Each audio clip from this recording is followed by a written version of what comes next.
కొదువై ఉన్న ఎడల మరి నా యొద్దకు రావలేను అంటాడు. మరి జ్ఞానాన్ని మనం వెదికేవారిగా ఉండాలి. జ్ఞానము కొరకు దేవుని దగ్గర మొరపెట్టుకునేవారిగా ఉండాలి.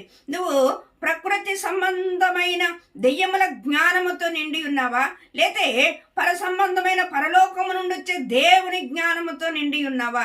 ఏ జ్ఞానముతో నీవు నిండి ఉన్నావో, ఏ ఆలోచనలతో నిండి ఉన్నావో, ఏ తలంపులతో నిండి ఉన్నావో, నువ్వు ఈ ప్రకృతి సంబంధమైన దెయ్యముల జ్ఞానముతో నిండి ఉన్నట్లయితే అల్లరితో కూడిన ప్రతి నీచ కార్యములు ఉంటాయంటండి. ప్రతి నీచ కార్యములు ఉంటాయంట. అల్లరితో కూడిన ప్రతి నీచ కార్యములు ఉండటమే కాదు, ప్రతి కార్యములను మనము చేయటానికి ఇష్టపడుతూ ఉంటాం.